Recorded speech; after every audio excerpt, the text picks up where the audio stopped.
پھر دن ہوا پرانی رات کا، کرے سو شکر ہم خدا کی ذات کا، خدا کی ذات کا نیا پھر دن ہوا۔ آج کی آیت۔ پھر وہ ہیکل کے خزانہ کے سامنے بیٹھ کر دیکھ رہا تھا کہ لوگ ہیکل کے خزانے میں پیسے کس طرح ڈالتے ہیں، اور بتیرے دولت مند بہت کچھ ڈال رہے تھے۔ اتنے میں ایک کنگال بیوہ نے 2 دمڑیاں یعنی ایک تھیلا ڈالا۔ مرکز 12 باب 41ویں اور 42ویں آیت۔ عزیزو، اردو کا ایک محاورہ ہے، اپنے منہ آپ میاں مٹھو بننا، یعنی اپنی تعریف خود کرنا۔ اگرچہ یہ مزاح کا خیز عمل ہے، پر خیر سے ایسے حضرات کی ہمارے معاشرے میں کمی نہیں، جو تعریفی کلمات صرف اپنی ہی ذات تک محدود رکھتے ہیں۔ اس طرح کی شخصیت کا مالک خود کو معاشرے میں ایک کامیاب، باعزت اور ہر دل عزیز شہری سمجھتا ہے۔ یہی خوش فہمی اسے لے ڈوبتی ہے، کیونکہ ایسے لوگوں کو سوا ان کی اپنی ہم طبیعت کے باقی ہر کوئی انہیں دوستی کے حلقے سے خارج کرنے میں ہی عافیت سمجھتے ہیں۔ دوغلے کردار کے یہ لوگ کسی بھی مہذب معاشرے میں قابل قبول نہیں۔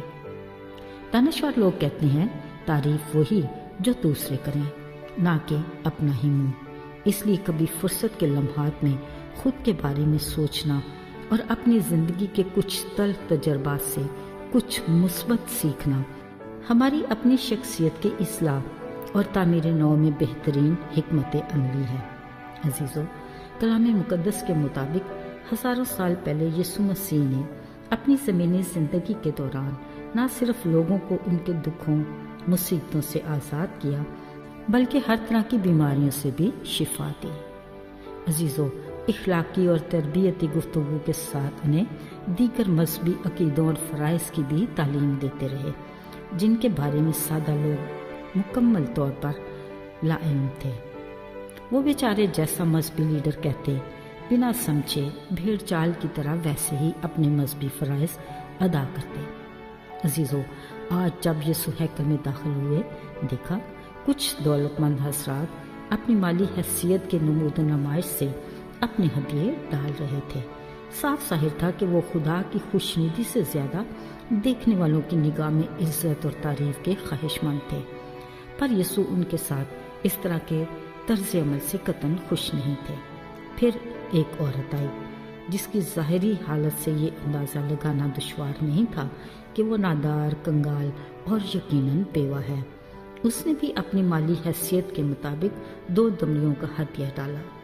یسوع کو اس کنگال بیوہ کا یہ انداز اس قدر من کو بھایا کہ انہوں نے اپنے شاگردوں کو بلا کر کہا، دیکھو، بلا شبہ سب نے اپنے مال کی بہتات سے ہدیہ ڈالا، مگر اس بیوہ نے اپنی ناداری کی حالت میں جتنا اس کے پاس تھا سب ڈال دیا۔ یہاں شاگرد اپنے استاد کی گفتگو سن کر ضرور حیران ہوئے ہوں گے، آخر وہ یہ سب کچھ یقین سے کیسے کہہ رہے ہیں؟ مگر اس میں ابہام نہیں، پوشیدہ باتوں کا جاننے والا خداوند یسوع سمجھتا تھا کہ ان کے نزدیک دل کی خوشی اور نیت کی صفائی کی کیا اہمیت ہے۔ اسی لیے 2 دمڑیوں کا نذرانہ خدا کی نگاہ میں زیادہ مقبول ہوا، کیونکہ خدا انسان کی طرح ظاہری صورت کو نہیں بلکہ دل کو دیکھتا ہے۔ اس قادر مطلق خدا کو دل کو پسند آنے والے چناؤ کا معیار ہم ناقص عقل اور محدود سوچ کے انسانوں سے کس قدر منفرد اور بلند ہے۔ ہم ہر چمکتی چیز کو سونا سمجھ لیتے ہیں، مگر وہ سونے میں سے کندھن نکالنے کی قدرت رکھتا ہے۔ ذرا سوچئے، ایک دولت مند کا بھلا اس کنگال بیوہ سے کیا موازنہ، مگر خدا کے نزدیک بیگ بھر بھر کے ڈالنے والے کی نسبت چپکے سے 2 دمڑیاں ڈالے ہدیے کی قیمت زیادہ نکلی۔ یاد رہے، مقبولیت کا معیار دل کی خوشی اور نیت کی صفائی ہے۔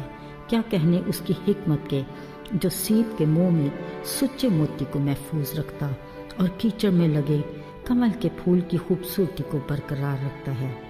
وہی قادر مطلق خدا اپنی شان و شوکت کے برعکس معمولی ماہی گیروں اور معاشرے میں ناپسندیدہ محصول لینے والوں کو اپنی خدمت کے لیے چن لیتا ہے، جن کی گواہی سے ہر بار ہزاروں لوگ ہلاکت سے بچ کر ہمیشہ کی زندگی میں داخل ہوتے رہے۔